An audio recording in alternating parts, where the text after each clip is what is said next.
थोड़ा कुछ चर्चा कर रहे हैं, ब्रह्म ज्ञान की सुन रहे हैं, सुना रहे हैं। इसके मूल में सतगुरु ही है। और उनके जो शिष्य थे वो भी अद्भुत थे। जगदीश जी महाराज को हमने देखा, क्या रूहानी बातें करते थे, क्या मस्ती थी उनकी। शरीर में लोगों को लगता था जब वो चलते थे तो 2 आदमी पकड़ते थे, और जब बैठते थे और 5-5 घंटा बैठ जाते थे। हमारे यहाँ कहते हैं बैठे पूरा, क्या कहते हैं, बैठे पूरा और घूमे सूरा। जैसे पांडे जी कह रहे थे 3 बजे से लेकर के 8:30 बजे तक तो कोई अभ्यासी ही बैठ सकता है, और इस अभ्यास का जो श्रेय है वो पूर्ण रूपेण टांट वाले बाबा जी को है। बजा दो, कोई खतरा नहीं होता है इसको, सारे मच्छर भाग जाएंगे। भगवान ने जो गीत कुरुक्षेत्र के मैदान में गाया, जिसका नाम गीता है, क्या है, बोलो श्रीमद्। आपको मैं गीता का पाठ करना बता दूं या आता है आपको? हाँ जी, नहीं आता है तो फिर क्यों बताऊं? चलो जिनको आता है वो ठीक है, जिनको नहीं आता है वो सुन लो। बोलो ओम श्री परमात्मने नमः। ऐसे फिर धृतराष्ट्र उवाचो धर्म क्षेत्रे कुरुक्षेत्रे समवेतायुयुत्सव मामका पांडवाश्चैव किम कुर्वत संजय। अब कई लोग कहते हैं हमको संस्कृत नहीं आती है। आपको हम संस्कृत का एक फार्मूला बता दे देते हैं, कल से प्रयोग करना। शाम को आज श्लोक सुनाने लग जाओगे, कल शाम को नहीं तो परसों सुनाओगे। आप कहोगे क्या करें? एक आसन बिछाओ, बैठ जाओ, पूर्वाभिमुख हो जाओ। पूर्वाभिमुख नहीं हो सकते हो तो उत्तराभिमुख हो जाओ। सामने श्रीमद् भगवत गीता को रख लो और उसको खोल लो और उसको देखते जाओ, बस आपको संस्कृत आ जाएगी। आपको संस्कृत आ जाएगी। ज्ञान स्कूल में नहीं होता।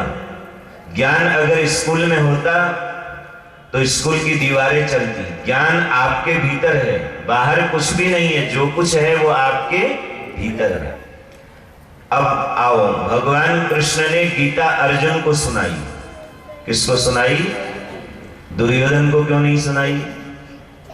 दुर्योधन सुनना भी नहीं चाहता था, और जो सुनना नहीं चाहता हो उसको सुनाने की जरूरत भी नहीं। जो सुनना चाहता है उसको सुनाओ, जो सुनना नहीं चाहता उसको सुनाने की कोई जरूरत। कई लोग झाड़ू खूब लगाएंगे, पोछा खूब लगाएंगे, सेवा खूब करेंगे, और जब सत्संग का टाइम होता है तो घूमने चले जाते हैं।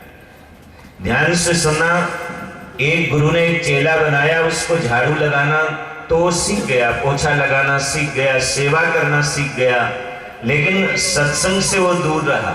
मैं आपको निवेदन करूं, जब तक सेवा के साथ सुमिरन नहीं जुड़ेगा, जब तक इन महापुरुषों के पास बैठ करके मैं कौन हूं, मैं शरीर हूं, मैं मन हूं, मैं इंद्रिय हूं, मैं बुद्धि हूं, मैं विषयजन्य आनंद हूं, मैं जन्मने वाला हूं, मैं मरने वाला हूं, इसका जब तक बोध नहीं होगा तो तब तक बात बनने वाली। बोझ और बोझ में अंतर है। कल निर्मल चैतन जी ने बहुत अच्छे सूत्र आपको दिए, ध्यान से सुनना। हम तो आपको, कई लोग ऐसे ही यहाँ बैठ के भी नहीं सुनाई देता, हम जब गाड़ी पुल पर रखते हैं तो वहीं से हमको पता लग जाता है कि क्या सूत्र बोला। कान बिल्कुल पक्के रखो, ध्यान से सुनना। गधे की पीठ में चीनी की बोरी है। क्या है? गधे की पीठ में चीनी की बोरी है, और पता है उसको कैसा महसूस होता है? वो सोचता है कितनी जल्दी इसको नीचे फेंकूं मैं। गधे की पीठ में चीनी की बोरी है, चीनी की बोरी को गिराता है तो खुश रहता है। उसको चीनी की बोरी बोझ लगती है, और जिसको बोध होता है वो खोल करके उसमें से सारी चीनी खा जाता है। बोझ में और बोध में अंतर है। 2-3 बातें पहले सुन लो, समझ लो और हो सके तो पकड़ लो। बोलो, ये गीता जी के सूत्र हैं, ये ध्यान से सुनना। कभी तुम हम लोगों को बुला के देखोगे तो मुश्किल पड़ जाएगा। पांडे जी के पास एक चाबी है, ये लगाते हैं तो सीधा हम लोग भी वो हरिपुर नगर पालिका के बाहर से भी यहाँ आ जाते हैं। बोलो आप, बोलो संतुष्टो येन केनचित, प्रारब्धानुसार जैसा मिले वैसा खाओ, प्रारब्धानुसार जैसा मिले वैसा खाओ, जैसा पहनने को मिले वैसा पहनो, जहां बैठने को मिले वहां बैठो, प्रारब्धानुसार जैसा जैसा मिले ठीक है, वो उसी में संतुष्ट हो जाओ। ध्यान से सुनना। कई लोग गले में सोने की चेन पहनते हैं, कई ऐसे होते हैं मेले में जाते हैं, वो बोलता है 2 रुपए की है, सोने से कम नहीं, और खो जाए तो कोई आई बात समझ में। और ध्यान से सुनना, वो कई लोग 2 रुपए की गले में डाल लेते हैं ध्यान, और जिसने 2000 की गले में डाली है वो मेले में उसको पकड़ के चलता है, मेले में उसको पकड़ के चलता है, कोई खींच ना ले। और वो जो जिसने 2 रुपए की डाली है वो कहता है 2 रुपए से कम नहीं, खो जाए तो कोई, और मस्ती में चलता है। प्रारब्धानुसार जैसा मिले वैसा खाओ, जैसा मिले वैसा पहनो। अब सर्दी आ रही है, अमीर आदमी रजाई ओढ़ेगा, क्या ओढ़ेगा? रजाई ओढ़ेगा। क्यों ओढ़ता है अमीर आदमी रजाई, ये भी अभी आपको बताएंगे। अमीर ओढ़ता है रजाई और गरीब ओढ़ता है गुदड़ी। अमीर डालता है शरीर पर रजाई, गरीब डालता है शरीर पर गुदड़ी। तो फकीर क्या डालता है आपको मालूम है? अमीर ओढ़ता है रजाई और गरीब ओढ़ता है, ध्यान से सुनना, गुदड़ी। तो अमीर क्या ओढ़ता है? अमीर के पास जो चादर है वो सामर्थ्य की चादर है। किसकी चादर है? सामर्थ्य की चादर है। और ध्यान से सुनना, जिसके पास सामर्थ्य की चादर है उसके पास इतना सुख है, इतना आनंद है, जो आनंद देवराज इंद्र के पास भी नहीं। इतनी पावर है सामर्थ्य की चादर में। अब 2-3 बातें और सुनो, फिर आगे की चर्चा करेंगे। 2-3 बातें ये हैं जो मन के बस में है। जो मैंने आपको प्रथम दिन जब प्रारंभ किया था मैंने एक बात कही थी, फिर आप बोल लीजिए। शास्त्र का चिंतन बार बार करो, कोई खतरा नहीं। बोलो, इंद्रियाणि प्रमाथिनी हरंती प्रसभम मन। अब देखो, ये जो प्रमथिनी है, ध्यान से सुनना, ये मन और ये इंद्रियां आपको पहले मैं बता चुका हूं। बाजार में जाओ, मार्केट में जाओ, किसी सुंदर स्थान पर खड़े रहो, जिस इंद्री के भोजन की सामग्री आती है वही गड़बड़ शुरू हो जाती है। देखो, जो संयमी है, जिनके जो मन के बस में है, जो मन के बस में है वो है मनुष्य। कौन है? और जिनके बस में मन है वो है मनीषी। टाट वाले बाबा जी मनीषी थे। क्या थे? मनीषी थे, महामनीषी थे। उनके चरण की पूजा नहीं, उनके आचरण की पूजा आज भी हो रही है। स्वामी रामतीर्थ ने कहा था, चरण सुंदर हो, आचरण सुंदर ना हो, बात नहीं बनेगी। चरण भले ही गड़बड़ हो, ध्यान से सुनना, आचरण अच्छा हो तो उस आचरण की पूजा होती है। सुनो, ये जो मन है, मन, अर्जुन के मन में संसार आ गया, वहीं चल रहे हैं जहां जो हमने यात्रा शुरू की थी। तत्रापस्य स्थितान पार्थ पितृनत पितामहान आचार्यान मातुलान भ्रातृन पुत्रान पौत्रान सखीस्तथा स्वसुरान सुहृदश्चैव सेनयो रुभयोरपि शोक संविघ्न मानस। ये संसार कहां से जाता है? शरीर के अंदर। ये बेटा बेटी, पोता पोती, छोरा छोरी कहां से शरीर में घुसते हैं आपको पता है? ये शरीर, ये जो चाम की पिटारी है, ये बड़ी विचित्र है। इस चाम की पिटारी के भीतर छोरा छोरी, बेटा बेटी, पोता पोती सब छुपे हुए हैं। अब ये घुसते कहां से हैं? बोले ये जो शरीर रूपी पिटारी है, शरीर रूपी पिटारी में, चाम की पिटारी में ये जो छोरा छोरी है, बेटा बेटी है, पोता पोती है, संसार है, ये सारा जो कुछ अंदर में चलता रहता है, बोले ये घुसते हैं खेत से। कहां से घुसते हैं? अब इसलिए श्रीमद् भगवत गीता के 13वें अध्याय के पहले मंत्र में बोलो इदम शरीरम कौन्तेय क्षेत्र मित्य विधीयते। अब आप ऐसे बोलो, सरल भाषा में बोलो, इदम शरीरम क्षेत्रम। शरीर को खेत इसीलिए कहा हुआ, बोले ये खेत से घुसते हैं सब, जो कुछ भी अंदर है। ये संसार घुसता है, खेत से घुसता है पेट में। कहां घुसता है? और पेट से फिर बोले, फिर जब बड़ा हो जाता है वो, तो बोले फिर पेट से खेत में जाता है, खेत से पेट में और पेट से। ध्यान से सुनना, अर्जुन की भी स्थिति यही है, लेकिन एक चाबी दो काम कर रही है, मैं आपको बताऊं।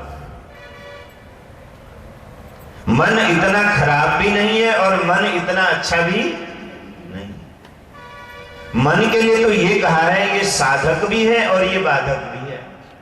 अभी ये साधक बना हुआ है और थोड़ी देर में क्या पता बाधक बन जाए। एक ही चाबी दो काम कर रही है। जिस चाबी से ताला लग रहा है, उसी चाबी से ताला खुल भी रहा है। बैठो, बोलो सद्गुरुदेव भगवान की। फकीरों की दुनिया अजब है निराली। बोलो फकीरों की दुनिया अजब है निराली। रहती सदा इनके चेहरे पे लाली। रहती सदा इनके चेहरे पे लाली। फकीरों की दुनिया अजब है निराली। फकीरों की दुनिया अजब है निराली। करे कोई सजदा, थोड़ी देर जो है, सदा राजी रहना रजा में प्रभु की। सदा राजी रहना रजा में प्रभु की। कभी मस्त फांका कभी खीर खाली। कभी मस्त फांका कभी खीर खाली। कभी मस्त फांका कभी खीर खाली। कभी मस्त फांका कभी खीर खाली। बिराजो बिराजो, बैठ जाओ, एक इतना टाइम ना लगा। करे कोई सजदा, जो पांडे जी कह रहे, करे कोई सजदाया दे कोई गाली।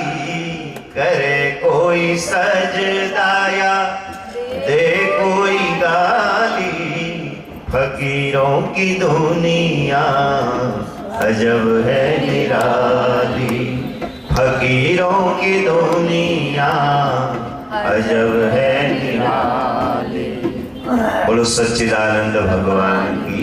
सुनो, जगह की कमी हो पांडे जी, 2-3 आदमी यहाँ भी एडजस्ट हो सकते हैं, कोई ऐसा नहीं है, बहुत जगह है।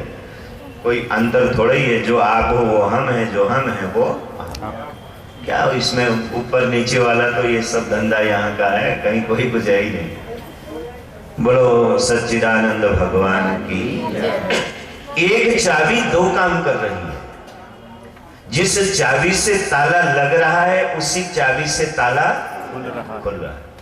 कीचड़ का कारण क्या है? पानी। कीचड़ का कारण क्या है? अच्छा, कीचड़ में पैर खराब हो जाए फिर धोने के लिए क्या चाहिए? पानी। कीचड़ का कारण भी पानी, और सफाई करनी हो तो फिर भी क्या चाहिए? पानी। तीन चीजों से बचो। एक तो लीचड़ से बचो। लीचड़ तो समझ गए होगे, कई बार कोशिश करते हो ये ना आए तो अच्छा है, और वही सबसे पहले आता है, उसी को लीचड़ कहते हैं। जो भगाने से भी ना भागे उसको लीचड़ कहते हैं। लीचड़ से बचो। और लीचड़ इतना खतरनाक नहीं होता, बोले लीचड़ से भी ज्यादा खतरनाक तो कीचड़ होता है। हाथी फंस जाए तो हाथी भी नहीं निकल पाता। हाथी कीचड़ में फंस जाए हाथी नहीं निकल पाता। सदही कटक सूरा नहीं, कटक माही कोई सूर, और दरिया पड़े पतंग जो जब बाजे रण तो कोई कोई। कीचड़ से बचो, लीचड़ से बचो, और तीसरा है चीचड़। क्या है? ये गौ माता के थन के पास में रहता है, इसके पास में दूध है, दूध नहीं पीता, खून पीता है। लीचड़ से बचो, कीचड़ से बचो, और चीचड़ से बचो, और तीन लोगों से बचो। जिसके हाथ में डंडा हो उससे बचो, और जिसके हाथ में डंडा हो, राम कुमार जी आए हैं ना? आए होंगे। जिसके हाथ में डंडा हो उससे बचो, जिसके हाथ में झंडा हो उससे बचो। कभी हरिद्वार वृंदावन जाओ तो पंडे से बचो, पूरा ही संकल्प करा दे। ध्यान से सुनना। कीचड़ का कारण पानी है, और पैर अगर कीचड़ में खराब हो जाए तो फिर भी हमको पानी की ही जरूरत पड़ेगी। कुछ भी नहीं है, बस ऐसा है ऐसा है, डायरेक्शन चेंज करना है और कुछ नहीं करना है। आप अभी कितना आनंद का अनुभव कर रहे हो, घर में हंसते हो मुंह खोल करके, और बाबा के पास आते हो तो दिल खोल के हंसते हो। वहां मजबूरी है, हंसना पड़ता है। ध्यान से सुनना, वहां मजबूरी है, हंसना पड़ता है। क्या करेंगे, वहां हंसने का मन ही नहीं करता है। लेकिन यहाँ दिल को, यहाँ जो तुम्हारी हंसी फूटती है वो तुम्हारी नाभि से फूटती है। कई बार लोग कहते हैं महाराज 3 दिन में हम जितना मुस्कुराते हैं टांट बाबा वाले के यहाँ जाकर के, उतना तो हम साल भर नहीं मुस्कुरा पाते। क्या समझे? जो आनंद, जो सुख, जो सामर्थ्य एक तत्ववेता फकीर के पास में है, वो आनंद तो देवराज इंद्र के पास में नहीं है। तुम क्या सोचते हो ये सीएम, ये पीएम, ये जो भी है, हम तो रात दिन जाते रहते हैं, मिलते रहते हैं, इतने तनाव भरे रहते हैं, कई बार हम लोगों से मोहर लगवाते हैं। नहीं समझ रहे हो? अभी एक मुख्यमंत्री जी हमको केदारनाथ भेजे हेलीकॉप्टर में। केदारनाथ गए, बद्रीनाथ। हमने कहा बाबा केदार तुम हमारे ऊपर बड़े मेहरबान हो, 20 साल बाद बुलाया। अब हम सोच रहे थे भाई पैदल कैसे जाएंगे, और तूने तो उड़न खटोला भेज दिया। मैंने कहा इतना ही तो कहना है ना कि सब अच्छा हो रहा है। क्या समझ रहे हो? इतना ही तो बोलना है। और इतने से अगर भगवान पकड़ना आ रहा है, प्रभु के पास पहुंच रहे हो, घर में इतना ही तो बोलना है कि मैं 1 घंटे के लिए जरा सब्जी मंडी जा रही हूँ, मार्केट जा रही हूँ, क्योंकि वैसे कोई भले ही आने ना दे। हुआ मीरा के साथ में, मैं निवेदन करूं, हुआ नरसी के साथ में, एक जब बोल रहे हो, एक बहाना और बना लो आज सब्जी मंडी के बहाने, और पहुंच जाओ सत्संग में, तो जन्म जन्मांतर की जो धूल चढ़ी है वो सारी उतर। समय तो हम दे रहे हैं ना कहीं दे रहे हैं हम समय, तो वहां जो हम समय दे रहे हैं उसमें हमको सामर्थ्य नहीं मिल पा रही है। और ध्यान से सुनना, यहां जो हम समय दे रहे हैं इसमें हमको सामर्थ्य मिल रही है। मैंने देखा कई बार शरीर में वार्धक्य होता है, लेकिन सुनते सुनते इतना ज्यादा ऊर्जा उसको मिलती है, इतना रूपांतरण होता है, कहता है साहब आज तो आनंद आ गया। जिसके हाथ नहीं हिलते थे वो तो ऐसा करने लग जाता है। ये सब यही घटता है। एक चाबी 2 काम कर रही है, ताले को लगा भी रही है, ताले को खोल भी रही है। मन साधक भी है और मन बाधक भी है। कीचड़ का कारण भी पानी है, पैर खराब हो जाए तो भी पानी चाहिए। सुबह सुबह का समय था, एक महात्मा कार में बैठे हुए लिंक रोड से हाईवे में जा रहे थे। कार कीचड़ में फंस गई।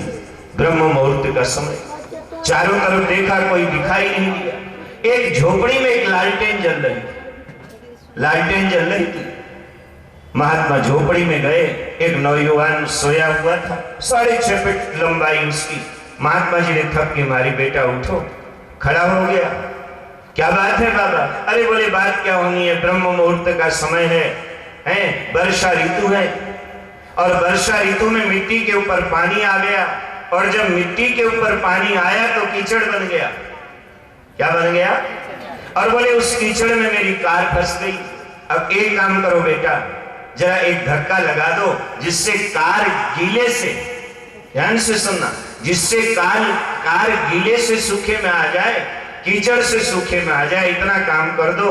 नौजवान बोला बाबा ऐसे थोड़े धक्का लगाते हैं, धक्का लगा देंगे, एक नहीं 2 लगा देंगे, जितने धक्के में गीले से सूखे में आएगी उतने लगा देंगे। लेकिन एक बात हमारी भी अब सुन लो, क्योंकि उसको मालूम था। उसने कहा एक बात हमारी भी सुन लो, हम एक धक्का लगाने का 1000 रुपया लेते, तो लाल वाला नोट, एक धक्का लगाने का 1000 लेते हैं। अब गुरुजी भी समझे पता नहीं कितने लगाएगा आगे। बोले चलो लगाओ धक्का। युवान था और उसने मारा हाथ, और एक ही धक्के में उसने कार गीले से सूखे में रख दी।